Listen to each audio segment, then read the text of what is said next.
Before we begin, for anyone who is struggling with their mental illness or thinks they may have a mental illness, there is help available. Reach out to someone, anyone, a friend or family member, your doctor, or maybe even some online support.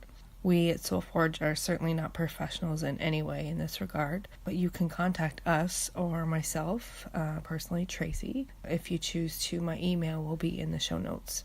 If you have thought of or plan a suicide, if suicidal thoughts, any kind of plan, please go to the emergency department for help and for your safety.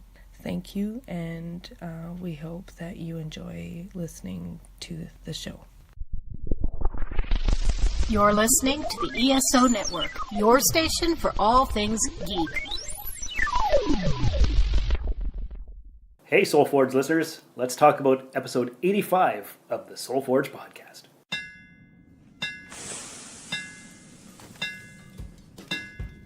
Welcome to the Soulforge, a place of silent mystery, quiet contemplation, and outright mayhem. Join your host, Shawn as he guides you through the adventures of living. Together, we'll talk about life and love, sex and dating, joy and heartache, memories and loss, and so much more. Don't worry, it's not nearly as pretentious as it sounds. Get ready for life, the universe, and everything on the Soulforge.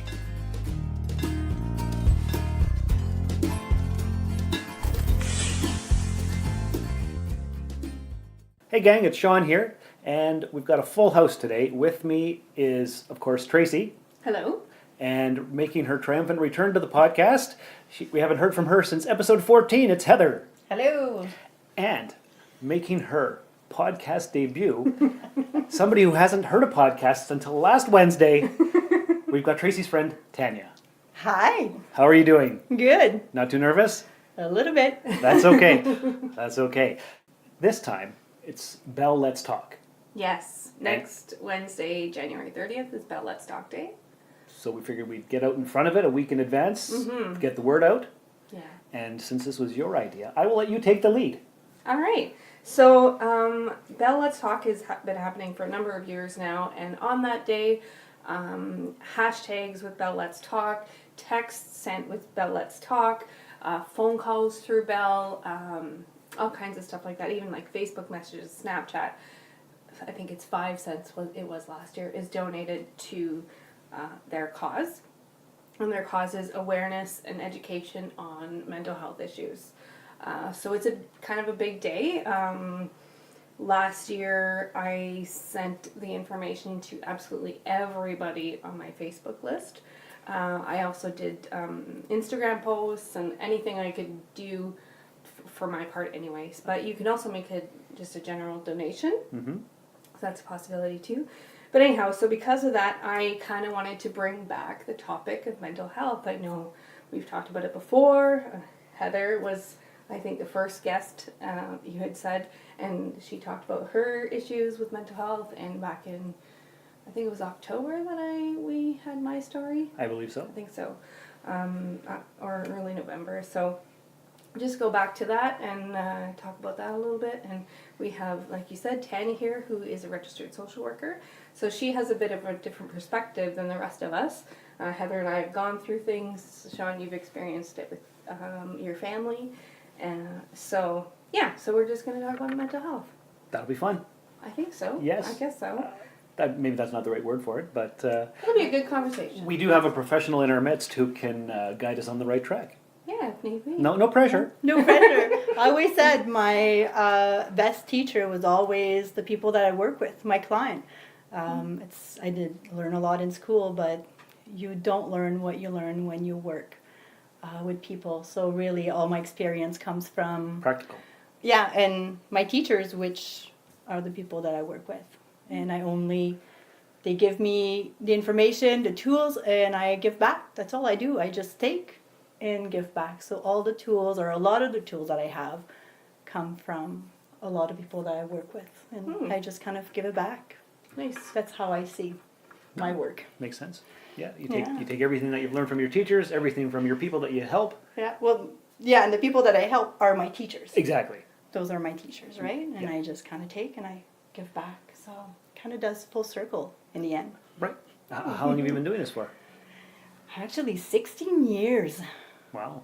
That's a Yeah. long time. So you've seen your fair share of things. Yeah. It doesn't feel like it, though. Sometimes I feel like I just started yesterday. And you're always learning more, I bet. Always. Right. Yeah, always. Oh, that's awesome. That's a really neat way to look at it, to actually learn from the clients who you're helping. Yeah. That's cool. Before we continue, I have something we don't normally do is have facts and research and stuff into the podcast, but I did do a little bit of looking. What are you doing to the podcast? I'm so sorry. But I thought some statistics might help, just for those who don't know that much about mental health. So in any given year, 1 in 5 people in Canada will personally experience a mental health problem or issue. That's a lot of people. That's 20%. Yeah, it is. And it says 8% of adults will experience a major depression at some point in their lives. I believe that. And I mean, that's a major depression is quite debilitating. So that's kind of scary. Yeah. Very scary. I've done that. Got the t-shirt. I believe you talked about that on episode 14, in fact. Yeah. I didn't get a t-shirt yet. I'll make you one. Okay. It can be our art project. Ooh. Leisure is very important when you Right. Hey, this is a great segue, Heather. What kind of things can people who are struggling with mental health, what kinds of things can they do to help themselves? As in, like, for leisure activities or just in Well, helping? leisure is a good thing. You can maybe give some examples. Anything, really. It's Well, you can pretty much do anything. It's hard when you're depressed because you don't want to do anything. For me, I like to write, yeah. even if it's not making any sense, just to get it out, because sometimes that helps you see it differently. Talking to your friends. If you don't have friends, there's websites, different people you can talk to. Now they have like online counselors if you have issues finding counseling. That's fantastic. Yeah. You said a while ago about the motivation, right? And it's true that you don't have the motivation to do something. So my favorite rule that I share pretty much with everybody is my 5-minute rule. Yes. Do something for 5 minutes. Even if you have to put the timer or you have to walk 2.5 minutes outside and a 2.5 back in, do something for 5 minutes and you'll get something done. And then it just kind of get the ball rolling, because after 5 minutes you might end up doing for 6 minutes, or you might get into it and enjoy it and do it for 10 minutes and just kind of don't, even though it's just sweeping the floor, it doesn't need to be much. But the 5-minute rule, that's like kind of my best rule ever, just to start kicking the motivation, because it is true, you have no motivation. So you have to force yourself. You have to force yourself, and that's how you get going, right? If you don't do anything and you wait to get the motivation to do something, It's not going to happen. Right. Exactly. Yeah. And I can speak from experience of this 5-minute rule. Tanya actually told me about it, and it's kind of changed my life. And that sounds really drastic, but it's so true. And it's, for me anyway, I was at the point, and everybody gets at a point where you can't even get to that 5 minutes, right? But when we had talked about it, I was at a point where I was able to find that somewhere deep inside me. Okay, just 5 minutes. And I did a number of times actually use a timer. And I don't think I've ever only done 5 minutes. So it just shows you how once you get up and once you start doing something, it gives you the motivation to do more. But to also be okay with the fact, if you do 5 minutes and you want to go back to bed, you want to give up, okay, that's fine, and be okay with that. Exactly. So I can attest to this 5-minute rule and its effectiveness for me. Yeah. And everybody's different. The 5-minute rule for me was just a pain in the ass. I really didn't like it, because then I just sit there and be like, okay, do this for 5 minutes. Yep. That's really helpful. Because when I get down, I'm really negative, and it's just like, So yeah, take your 5 minutes and You know where to put it, yeah. Yeah, and the 1 minute, sometimes 5 minutes is a long, Yeah. but yeah, It 1 depends minute. where you're at in Yeah. your journey Yes. too, because I definitely experienced that too, Heather, where there would have been no way that I could have gotten myself to do that. Like, getting to the bathroom was an absolute struggle sometimes. So to get up for 5 minutes and sweep was not realistic for me then. And I think too, it's the way you frame it. When you say, for some people, if you say, okay, you're going to do this 5 minute rule, and then all of a sudden it's a rule if they feel obligated to do it. Mm-hmm. And if you're someone like me, I don't like letting people down. So if you tell me, do this for 5 minutes, or at least try to do it for 5 minutes, if I don't do it, it comes into, like you were saying, that you accept that you didn't do it. I have a really hard time accepting that. Yeah. So for me, those don't work. I have to think of it as, okay, pick up the book. Just pick up the book. Okay. Open it, start to read it. If it consumes you, great. If it didn't, you picked it up. So that's something, like, for me that worked. I know they pushed a lot for leisure activities, because they want people who are, it's really 5 minutes, whatever it is, do something, do anything. And hopefully you'll find something that you enjoy. Yeah. Because when you're down, right, you don't enjoy anything other than pretty much sleeping. Yeah. And that's because you don't get to feel anything else. Yeah.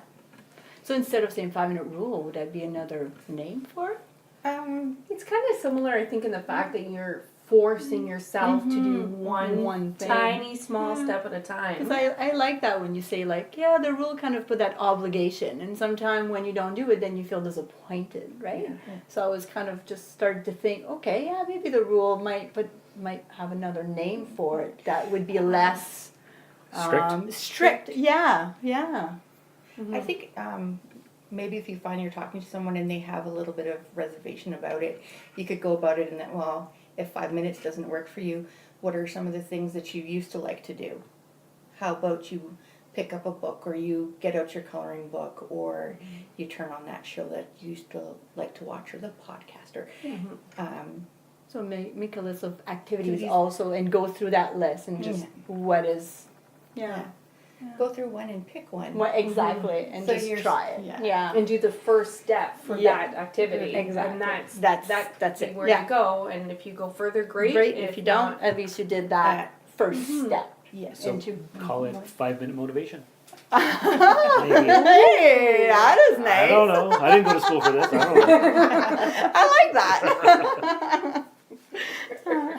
That's awesome. That's awesome. Tanya, can you shed some light on some other things that you might suggest to patients to help them cope? And doing a list of activities, like you said. So just writing down the things that you used to enjoy, or the things that you would like to do, or the book, the coloring, just to get distracted, right? And I think sometimes is to get out of the mind, because I call it the cartoon, because you get stuck into the cartoon of the past, or the cartoon of the future, which is the fear of the future, or the regrets of the past, or you're just in that cartoon. And I always say the cartoon is not real because it's not happening now, but your body doesn't know the difference between if you're thinking about it or actually experiencing it. If you're playing the cartoon in your head, guess what? You are experiencing it. So the emotion comes with it. So it's how to break that cartoon. So some of the distraction technique, right? Just the 5 senses. What do you see? What do you hear? What do you smell? What do you touch? And start describing. But the fact with that is you have to talk out loud. You have to hear yourself talk. Because if you don't hear yourself talk, your thoughts are louder than your inner talk, your inner voice. So you have to hear yourself to be able to break the thought pattern. So if you just do it in your head, Right. It's not going to help. it's not going to be loud enough. You have to be louder than your thoughts. But talking out loud makes people feel ridiculous. It does. I guess it does. It's, yeah, if you're in the mall, it might be kind of, but it's okay. It doesn't matter. You're doing it for yourself, not for anybody else, That's right? true. So the talking out loud, singing out loud. It can be Twinkle, Twinkle, Little Star. It doesn't really matter, but it's to cut that cartoon, to stop the cartoon from happening, or to not stop it, but kind of just alternate, like just kind of break the thought pattern enough to be able to do something else, or to pick up the book, right? If you can stop that thought going, that cartoon, then you can actually pick up the book and do something else. Cartoon will happen, so it's something you have to do 1,000 times a day, right? And it's hard. It's hard to keep pushing. It's hard to have that energy because it takes so much energy. It's very hard work, and it's so exhausting, and it just is hard work to exist, because what is going on in, like, what was going on inside my brain, it's constant moving and thinking, and it's so negative, and you're trying to fight it and you just can't do it. You're so exhausted from doing nothing but fighting with yourself in your head. Yeah. That is a battle. Yeah, it definitely is. Some of the things that I have found that help me too, and they're classic things, like journaling or exercise, meditation, yoga, or even music, like putting music on. And I love my music, but it's always on in the background, but I don't necessarily, turn it up and sing along with it. So when I do that, it boosts me, kind of like people do that when they clean, right? Because they get more energy from it. So those are some things that I've done, and I know are classic things to help with mental illness when you're struggling. What are some things that, we'll talk really quick about this because I don't want it to be a trigger, but what are some things, Heather, that you've done when you're not well? Some of your maybe coping things, but that are in a negative way. So I'll give you an example. Like, one for me would be lying in bed. I'll just stay in bed all the time. I've done the stay in bed. I've done the cutting. I have done listening, like letting yourself listen to that voice in your head that's saying all the horrible things, because for some reason you feel like you deserve that. It's not a healthy thing, and then you end up going back to every moment, it feels like, in your life, and taking blame for things that are not your fault. It's not even close to your fault. Yeah. So I know that, I'm guilty of a lot of things. And guilt is a trap also, because then if you start feeling guilty, then you get stuck into that trap again, right? How not to... Do you have any ways of dealing with guilt? That's a hard one. Clients? That's a really hard one. But I always say there's two guilts, right? There's the good guilt, there's the bad guilt. And the good guilt is when you do something that goes against your values. But when I say against your values and moral, it's when you do something really, really bad, like hurting somebody, right? You really hurt somebody and you feel guilty, and that kind of keeps you on the right track. It's like, okay, I did something that doesn't feel good. I'm not going to do it again. I know that's not okay. It goes against my moral, lying. So, but really, really something really bad. And the bad guilt is the learned guilt. We've learned to feel guilty. And we learn to feel guilty as a very, very young age. Yeah. And sometimes our parents will say, you didn't finish your plate, but there's people out there that are starving, or, so then you feel guilty and you finish your plate. But finishing your plate really doesn't give you anything.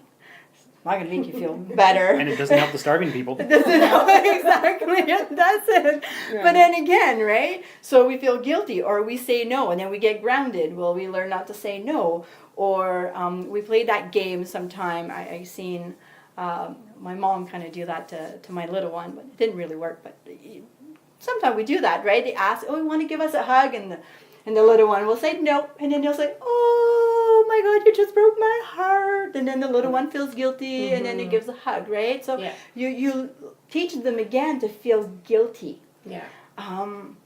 So you got to really ask yourself, are you feeling guilty because you did something really, really, really, really, really wrong and hurt somebody really, really bad, like, killed somebody? Or are you feeling guilty because you've learned to feel guilty?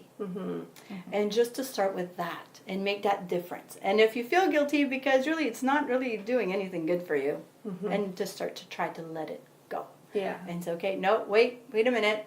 And who does that guilt belong to? Does it belong to you? Does it belong to somebody else? You know? So it's starting to make that difference between the good and the bad guilt.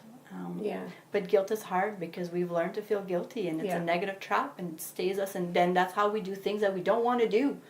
I don't really want to go help that best friend, but I feel guilty if I say no, so I'm going to do it. But really, I don't really have time.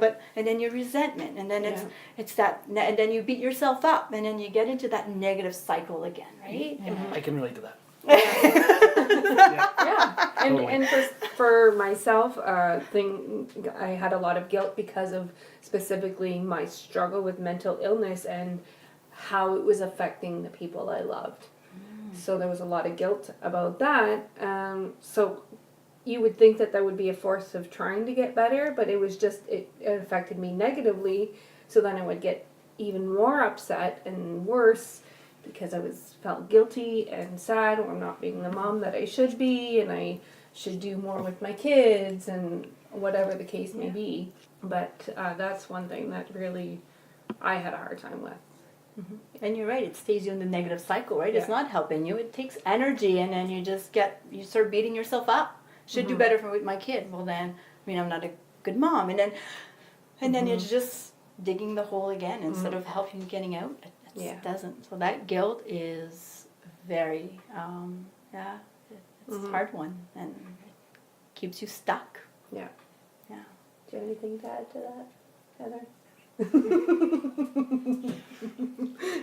My only thing is when you said about how guilt is learned, one thing I realized is just how much that happens to you as a child affects you when you're older. When I went through treatment, the whole thing was negative core beliefs, and it is insane once they start picking things that you did as a child and how that gets reinforced. And because it gets reinforced, and you just look through your life and you're like, look at that. It's happening again and again and again. And no wonder I believe that. Domesticated, is that the word? You got domesticated? Yeah, for sure. One thing that I've learned, and I only really realized this in the last few months, that when I'm not doing well, I react in anger. Not in like any kind of violent anger or anything, but I lose my cool so quickly. Like it just, I'm so irritable, and of course with only the people that I love. So you guys would never see that. You don't love us? Okay. Oh, my heart. Oh, it hurts. You broke my heart. I love you both. I love you. I love you. Now did the guilt just kick in? No. I do love you both. And I've told you both today that I love you. So stop it. But like those closest to me that live in my home, that's a better way of describing it. Much better. I'm sorry. Thank you. And I love all the listeners, of course, too. But yeah, so those closest to me, they're the only ones that really ever got to see that. So and I realize now why I'm doing it. Because I'm irritated. I'm not able to cope with whatever emotion is coming up, and it comes out in anger. And you're frustrated because you can't figure it out, so how is anybody else supposed to help you, right? Yeah. And I think that's for me, that's a problem, because I think logically, and I'm like, okay, so I should be able to take care of this. This is stupid. Why can't I just do this? Yeah. Get up and take a shower. It's not, you've been doing that for how many years? Just do it. Yeah. But no, that's I have when I'm in a dark place, I don't want to get up. I don't want to shower. I don't. And for you, it's anger. With me, it's like getting my heart broken. It's the most horrible feeling, because it's literally like the moment my heart got broken for the first time. Yeah. And it's just, I'll sit there and I'll be sobbing, and it'll be like, what's the matter? I don't know. Yeah. But it hurts. It hurts so bad. Yeah. And I don't know how to make it better. Yeah. Nobody can make it better for you. It's really... Yep. It's true. I have a question for you, because I've noticed when I've gone to different counselors and in group therapy, a lot of people have the same question. And I don't know if you've noticed it in your practice, but it'll be like, am I always going to be like this? That's a good question. And I've noticed that they avoid it a lot when people say, am I always going to be like this? And I think I finally figured out what I would have wanted to hear as an answer. Okay. And it's not, no, you're not going to be like this forever, because you don't know. Yeah. But the one thing you have to accept is you will never be how you were before. Yes. Because I'm never going to be how I was before I got sick. Yeah. And that in itself is hard enough to handle. But you think, I'm going to go back there. But you can't, because too much has happened from that moment to where you are now. That you can never go back to that. And it's sad. But you've But grown. it's better than knowing that you're always going to be here in this pain. That no, that's not it. You can learn things. You can learn to cope with it and deal with the different things that pop up. And you'll learn. But you're never going back there. No. So Yeah. just look forward. Yeah. Be now and learn from it. Like you said, you grow. So you during can that be time. better, but you can't be the same. Yes. I like that. Exactly. You're not going probably not be able to be the same, but yeah, with everything you've learned, you can be better, and having more knowledge or know how to better cope or accept, or is just, but yeah, so it is going to be better. Yeah. Yeah. That's a great question, actually. And sometimes I feel that I'm better, like I'm really good where I am now. But there's still sometimes I think, only for certain reasons, like not general life, but I wish I was like this again. I used to run a lot for exercise. Nothing was chasing me. But I haven't been able to get myself back there again. I haven't been able to get myself to walk anywhere. Heather lives like less than 10-minute walk away from me. I've not walked to Heather's. I don't know, like my parents, they live about the same distance in another direction. I don't walk there either. So that is one thing that I really wish that I could go back to. But like you said, so much has happened since then. And maybe I can't run 10 kilometers, but I have the coping skills to deal with things when it gets tough. And I'm not saying that it's always going to work, but at least I have those skills and that I'm putting them to practice. So hopefully eventually it'll be an all the time thing. It's not yet, but... And what happens if you find something else that you will enjoy as much? Might not be running, but you might find something different Yeah, that you'll that's true. enjoy as much. Yeah, And just don't know. yeah. Hopefully I will. That's exercise. It could be yoga, I don't know, kickboxing. You were talking about, Yeah, maybe. Could Could be something different, right? Yeah, that's true. And it helps to talk about it on the podcast. Get it all out there. That's why I started this thing in the first place, as my own self-therapy session. Yeah, So, and it's expanded into all this. yeah. No. Have you learned a lot? Probably. Can I put it into words on the spot like that? No. Not necessarily. But it's been good. Awesome. That's good. And I think I have helped people. I know that because Yeah. you get comments Yeah. and all the memes that we share on the Facebook page. Yeah. Even today, there was a meme that I shared, and somebody who follows the page said, "This page lives inside my head." Yeah. And so I commented back and I said, "Do you listen to the podcast?" She's like, "Not yet." I'm like, "Well, I hope you do." So we'll see what happens. But Yeah. Yeah.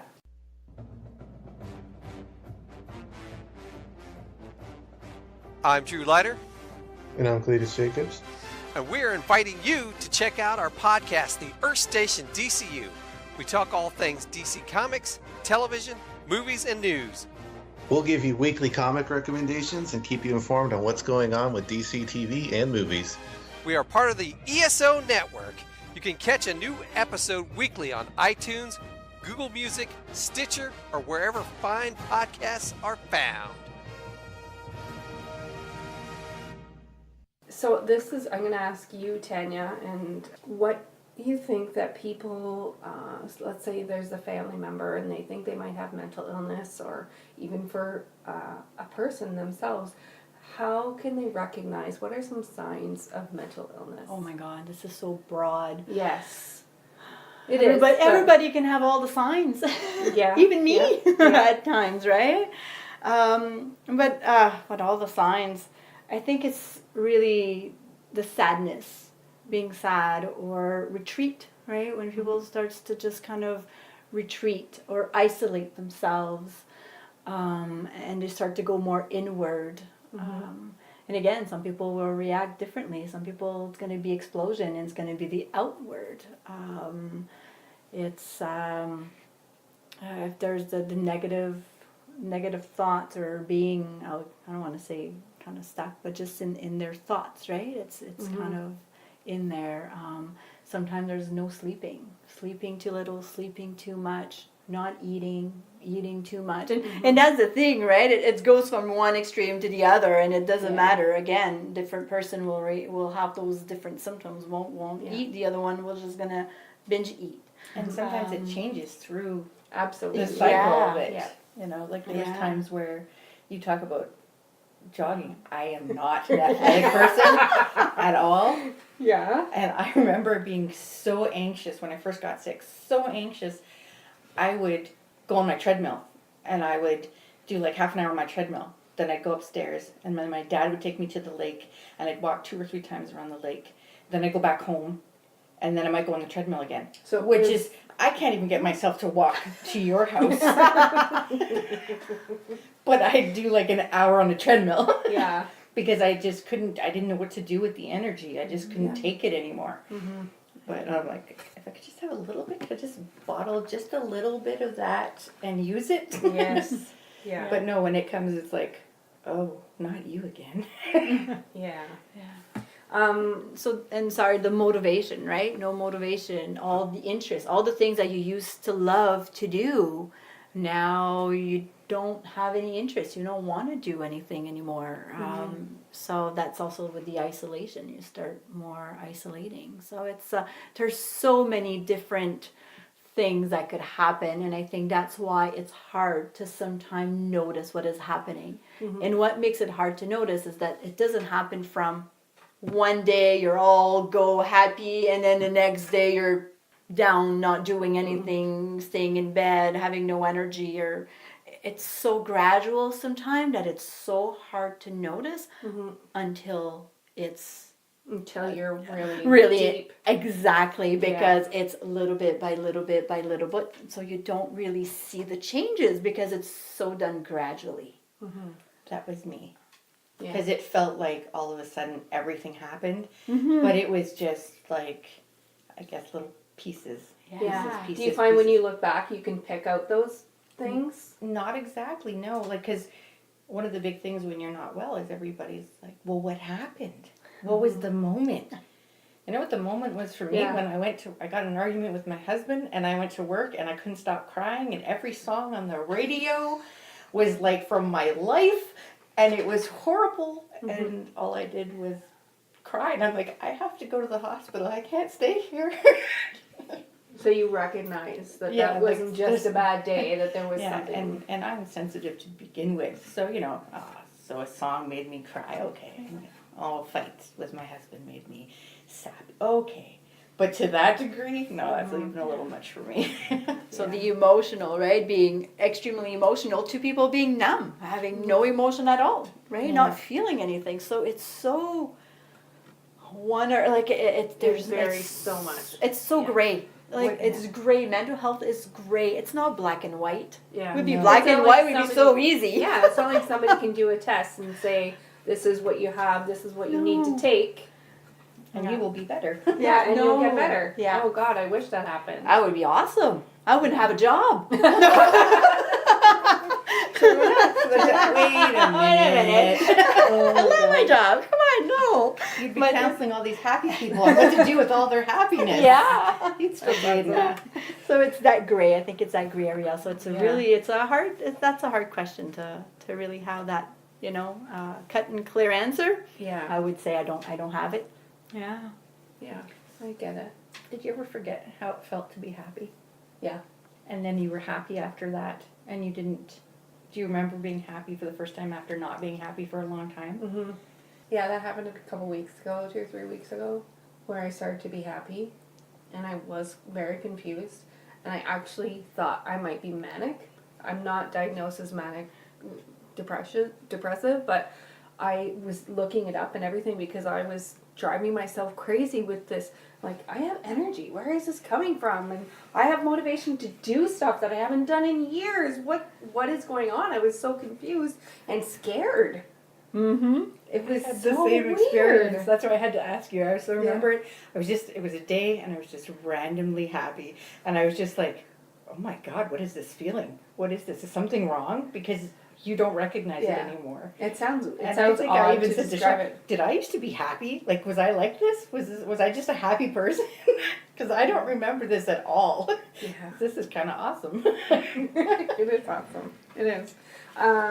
Sorry, we're taking quite a while, but I do just want to ask. There's no time limit. This is an important topic. So. It is. So the next thing I wanted to say, another statistic, and I found these somewhere on the CMHA website, so from Canadian Mental Health Association, is that 49% of people do not seek help. Wow, when they that's have a mental big, illness. yeah. Yeah. I believe that. Because there's been times where I thought I should go talk to somebody and I don't want to, so I started a podcast instead. So this is your therapy. Kinda. Yeah. Mm-hmm. Yeah. So what can, and obviously Tanya, you as a professional, but Shawn with family members, and Heather, you know me and you've known other people with mental illness. What are some recommendations for people who have a loved one, a friend, a family member, that they can see something's not right? Is there anything that they can do? You're asking me. I'm asking all of you. Okay. I'm looking at you right now. I mean, and ultimately, you can't help the person; they have to help themselves. But what are some things initially that family can try to do to help or loved ones? I think sometimes just mentioning that you see it. Mm-hmm. Because some people can be really introverted, and I think introverted people, it's hard to tell. Because they might not like to go out to begin with. Yeah. So if they start pulling back, you might not realize it. You might just think, oh, they want to stay in. Yeah. But it's something else going on. Like when somebody's, like one of my friends, she's really outgoing. So when she started to show signs of depression, it was like, are you okay? Because it was, if I have to call you to get you to do something, then Is that normal? that's not normal. And you have to call me. This is how our friendship works. But yeah, it's those little things. I think sometimes just not being afraid to start the conversation. Like this whole bell talk thing. Yeah. Start the conversation. And if they're fine, they're fine. But if not, you can help them maybe even start going to a social worker or starting that conversation with their doctor. Yeah. Yeah, and I think that's a really good way of doing it, to point out what you see is different or changing. And again, to be supportive, right? They might be willing to listen, like they might just not be ready to hear it. But it's to be still that supportive and making them feel safe. Yeah. I think safety is a big thing, because I think when you're not well, you're scared because you don't know what's going on. So having somebody that makes you feel safe. And no judgment, right? Having somebody who's not going to judge. That helps Because so much. that is such a big part of feeling judged. And I think you need to have that safe, non-judging person who's going to be able to... The person who's sick is going to be judging themselves enough. Yeah. They need you to be impartial, you know? Yeah. And just... And I've got parts of this. Like I've gone to seek help for a little bit of depression and stuff and all that stuff. But Trish, Bishop's mom, my son, she'll often say, "How are you doing, Shawn? I noticed by your posts on Facebook that things are okay right now." Yeah. Is that true? They're more positive. Yeah. Yeah. She There's a gauges my difference. mental health by my Facebook posts. Huh. So Interesting. yeah. Yeah, and I mean, those are little things that you can notice too.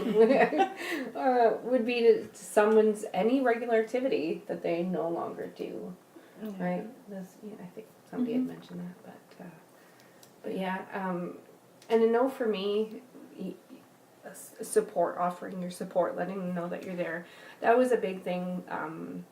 My mom said that, my sister said that, my cousin said that. They all told me, "I'm here for you if you need anything." And I don't think I ever took anybody up on it.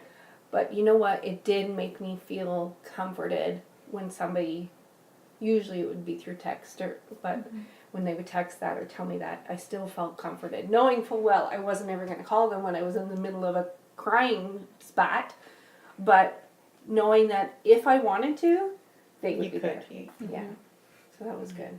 Because reaching out is hard. Yeah, It's hard to reach out. You don't wanna ask for help. You just don't ask for help. It's so hard. And even though, like you say, people will offer, I'm here if you need me, give me a call. I don't want to be a burden. Yes. Yeah. Yes, Yeah, it's true. that thought, exactly. Yeah. And That thought, it takes over. it does. And you don't reach out. Yeah.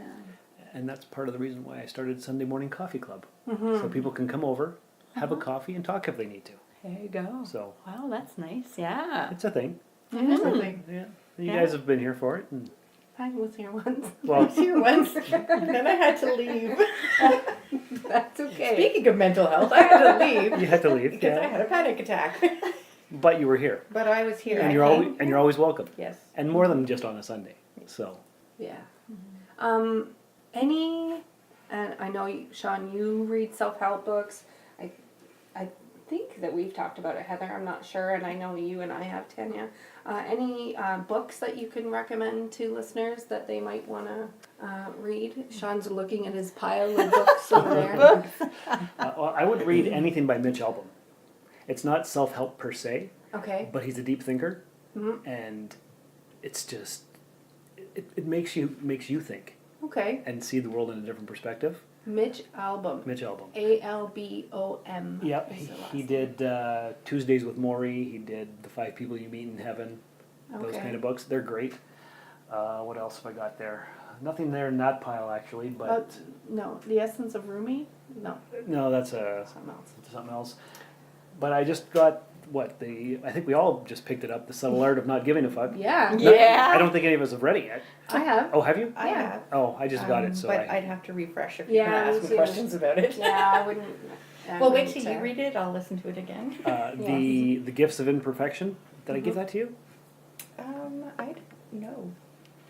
I have to go back and revisit because you gave me a few books. I did, but that was one I remember. The Gifts of Imperfection. It's been a while since I read it, but it was basically forgiving yourself or allowing yourself to not be perfect.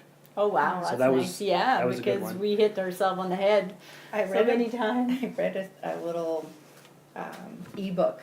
It was Love Yourself Like You Give a Fuck. Yeah. And I said it for you. it seems like a stupid little thing, but when you're hating yourself, being able to turn around and say, I love you to yourself is huge. It is so hard to do because if you're having a fairly good day, can you in your head go, I love me? I don't know. I never tried it. No? Yeah. And you've never tried it? To tell myself that I love myself? Yeah. Nope, never even thought about it. Okay, so that's your homework, Shawn. Uh-huh. But I found it really difficult. And in this book, it says how, because you know how everybody says, you know, you need to love yourself before you can love anyone else. And I've never really believed that. I don't think it's true. Because No, I don't I am either. I can love other people and still really hate myself. And that's just a thing. But I read this book, and it was when I was in a really dark place. So it was really hard. And it says how, as humans, we like to hear it. You like to hear your loved ones say, I love Yeah, you. absolutely. Yeah. Like, I am horrible about it. I will tell you I love you 1,000,000 times a day. Because I never want you to question it. So saying it to myself, and that's what the book says. Just keep saying it to yourself until you Yeah. believe it. Yeah. Until when you say it, you believe it. And who's the author? Do you recall? No And idea. what was, okay, so what was I the won't. name of the book? You know, we already said it had the F word in it. Okay. Yeah. Love yourself like you give a beep. Right. Yeah. One. But, sorry, I'll- Heather. sorry. I thought you were finished. Finish. I'll get the information. I'll give it to you, and you can put it in the description or whatever. Cool. One book that I really liked is called Buddhist Boot Camp by Timber Hawkeye, I think is his name.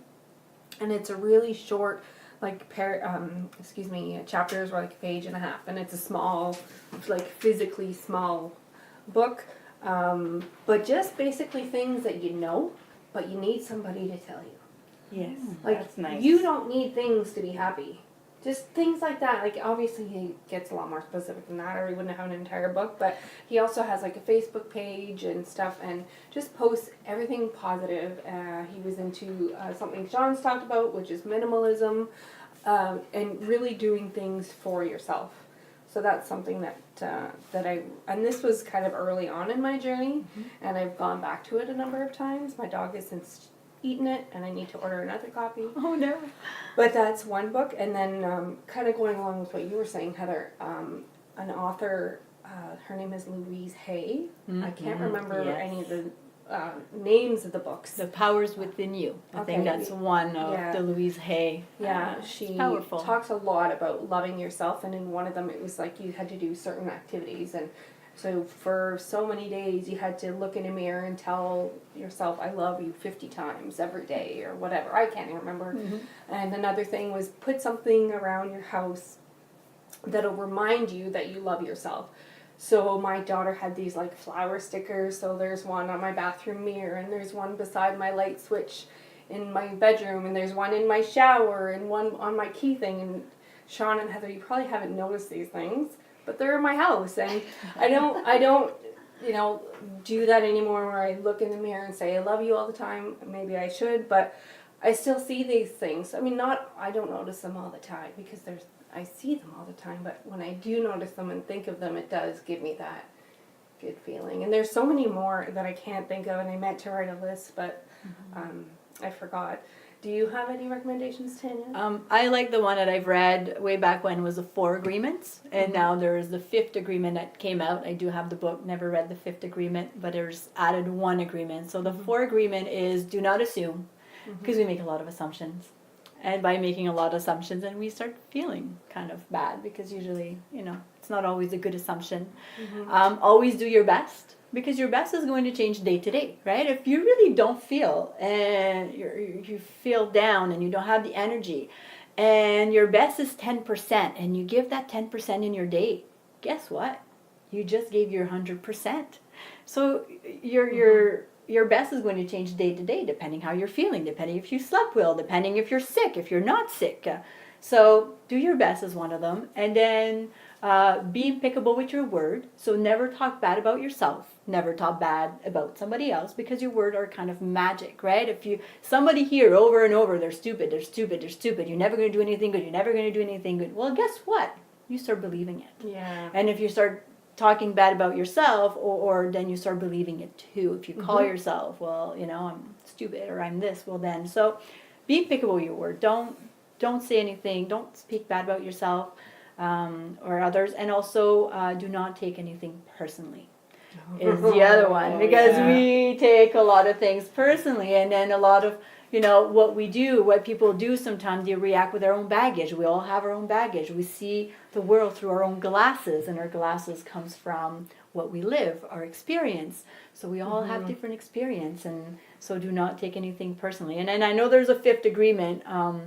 I've never really read the 5th agreement, but I think it's just kind of that we're all in our own little world, right? We're all in our dreams. So everybody lives their own kind of dream, and everybody's different. You can be kind of in the same event, but then how you're going to see it, how you're going to perceive it, is different.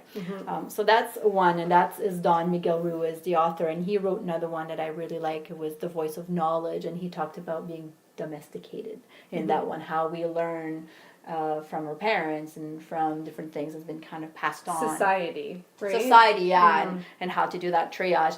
Those books are a little bit more spiritual. They're self-help, but spiritual. So there's that little spirituality on it, but it's really, I really enjoy those books. And there's probably a whole bunch that I do have, and they're still there, still waiting for me to read or read them. No, but like you said, Louise Hay too, The Powers Within You is a really good one about loving yourself. And Shawn, I just went to the bedroom, and I haven't really got into them too far yet, but it's by a guy named Humble the Poet. Ooh. He's got 2 books here. First one was Unlearn, 101 or 101 Simple Truths for a Better Life. Ooh. And then Unlearn 101 Life Lessons Without the Bullshit. Oh. And it says here, a former elementary school teacher, creative and performance artist, Humble used his art to build a connection with the world of lifelong learners and those seeking to strengthen their own self-awareness and personal growth. That sounds cool. So what these are is Yeah. he's got all kinds of 2 and 3 page little Nice. life lessons, and then at the end of each one, they take a sentence from each life lesson Yeah. and just make it bold. And Yeah, so it stands out. So it says, aren't lazy people all the time, and don't hard workers work hard at everything? Apparently not. So just little things like that, little nuggets of wisdom. Yeah. I'm only maybe 20 into the first book, so. Okay. Yeah. But Humble the Poet, so I would check him out because Cool. they're pretty cool. So maybe we can put some of these. And Eckhart Tolle, right? He's another one. Oh yes, of Don't course. forget that I've guy. read a couple of his books. Yeah. There are so many. I There mean, are it's lots. such a popular genre. Well, it A takes book. a whole row in the bookstore, so Yeah. there's a market. Yeah, for sure. So if we think of any others, we can add them there. Totally. Is there anything else anybody wanted to add before we? What's your superpower? Oh fuck, Heather. Well, we talked about this. I'm saying that because didn't we talk about this like 3 days ago or 4 days ago? Yeah, we talked about it, and you said that's a different way of looking at it. What did I And say? then you didn't answer me. Oh. And then you went, so when we do this podcast, I want you to tell me what good has come from your mental illness. That's right too. So what good's come from your mental illness? I've made some really good friends. Oh. Mm-hmm. 2 of them are here. Well, you're my friend too. But I don't know you that well, so. Hey, I knew you before you were crazy. Not really. I'm wondering if Shawn makes I just us want crazy. more crazy. Yeah. Maybe it's your fault. Yeah, it is. I didn't want to say anything, but yeah, I was fine before I met Shawn. that's true. Yeah. I am the common denominator. Uh-oh, I'm sorry, scared girls. now. No. Yeah, you gotta tell me how Tanya makes out after she leaves here. Okay. Yeah, I will. Oh boy. So yeah, I think I've met some people that I probably wouldn't normally have met because of my own judgments, and I've made some really great friends. Great friends. Yeah, people who genuinely care and that I genuinely care about. So that's something for me. How about you, Heather?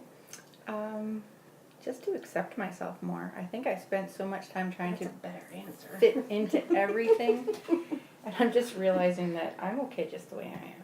Nice. Some days I struggle with it, Yeah. but But You you know. have times where you feel that's a nice feeling. see, you said the same thing just in a different way, because you have better friendships, and you have better friendships because you put something down, Yeah. and allowed those people into your life. So I think we had mentioned, I had said this the other day to you, Heather. I've always made easier friends with men. And I think it's because I was so not only judgmental but intimidated by other women. I always thought they were better than me in this way or that way or whatever. So I always had that negative self-talk about why I wasn't as good as them or why they wouldn't want to be friends with me or why I couldn't keep up to their whatever it was, right? So, and then men are, for me anyway, were generally just more accepting and non-judgmental. I think it's because guys are maybe they're just brought up different. You're not allowed to show emotions, but you're also just supposed to accept each other the way you are. And if your friend punches you in the face and then punches you in the face, you punch him in the face back. And then you have Whereas girls, it's more like, yeah. and I never fit in with girls because I don't know, I have more female friendships now. Yeah, me too. And even at that, I still have very few. Me too. I'm more It's not the quantity, it's the Yes. quality. Absolutely, for sure. But I had an easier time with guys than girls. And like I said the other day, I think part of it's because women can be catty. Mm-hmm. And we have trust issues between ourselves. Yeah, We don't we're normally trust. competitive, I think, in Yeah. ridiculous ways. That's why all those Facebook things say, build up your female friends so they can succeed instead of cutting them down, because it's almost like women are programmed to do that. I'm not sure where that came in, where that core belief came from, but I know where it came from. Cavemen. You wanted the good cavemen, you had to fight the women. Okay. That makes There sense. you go. That's what I'm going with. There you go. It's innate. Anybody else have any last words? Well, how does this explain me? I've always had more female friends than dudes. Because you're More sensitive. I was sensitive. raised by my mom and my grandma. I guess Yeah. that makes more sense. Yeah. Actually, it does, because Brandon actually said something similar not that long ago. He said, "You know what? I'd like to thank you and Mom because you influenced my childhood the most, and I'm one of the only guys I know that can genuinely have female friends. 75% of my friends are female." I would say the same thing. And he goes, "And they're just friends." Yeah. He goes, it's not always a sexual thing. He goes, my Yeah. friends that are male, they don't seem to be able to just be friends. They always have some other Agenda. Yeah. But he's like, oops. And he goes, I take it because I had such an influence. So like with you, with your mom and your grandma. Yeah. It makes you see women differently, I think, than if I think so. primarily male influence. More respectfully, Mm-hmm. probably. Well, what do you think? Am I respectful? Yes. Yeah? Wow. Oh, smiling. I'm not sure what's going on over Yeah, there. he's pretty cool. Yeah. I like you just the way you is. Oh, well, that's awesome. Yeah. So- Sorry. No, I was just, Any last words? That's for what I you, was just going to Tanya? say. No, I think that was good. I would just like to say thank you for inviting me. Hey, thanks for being here. Yeah. Thank No, you. Thank you. Now we have a new one to spread the Soul Forge word. Yeah, for sure. So next Wednesday or any day, if you could support mental health by donating to Bell Let's Talk or the Canadian Mental Health Association. Any mental health association, Any mental- wherever you are across the Right. world. Doesn't matter what it is. If you could donate, that would be fantastic. Yeah, and maybe I can find a couple links too, Shawn, to give to you so people can donate right from our Facebook page. That's a good idea. Yeah, so I'll do that. And open up and talk. Yes, talk to each other and the stigma. That's what it's all about, right? And maybe start your own Sunday morning coffee club. Yeah. Yeah. I would like that. Yeah. Every Sunday morning here at 11 o'clock. All right, so are we all done? We are I all done. have a quote. Shawn has a quote too. He's just pulled out his phone. Oh, you have We a quote? can both go. We can both Okay, go. I'm gonna go first. All right, so we have to say thanks for stopping by the Soul Forge. Thank you, girls, for all being here. You're very welcome. Thanks, listeners, for coming by and listening to us. And donate like Tracy said. Mm-hmm. And remember, stop talking yourself out of opportunities because you don't feel like you're ready yet. It's time to jump. You are ready now. And Nice. what's yours? Mine is be gentle with yourself. You're doing the best you can. This has been another episode of the Soul Forge Podcast. Find us on Twitter at SoulForgePod or email the show via soulforgepodcast@gmail.com. Soul Forge is a production of Shawn Vanderloo and Friends. You can find Shawn on Twitter and Instagram at Darth Vaderloo. Remember to visit soulforgepodcast.com for all of our social media links and share the show with everyone you know. Thanks for stopping by the Forge. We'll keep the fires lit until your next visit. This has been a broadcast of the ESO Network. Be part of the crew and help support our shows by donating to our ESO Patreon or by shopping through Amazon.com or the TeePublic store, which can all be found at www.esonetwork.com. The ESO Network, your station for all things geek.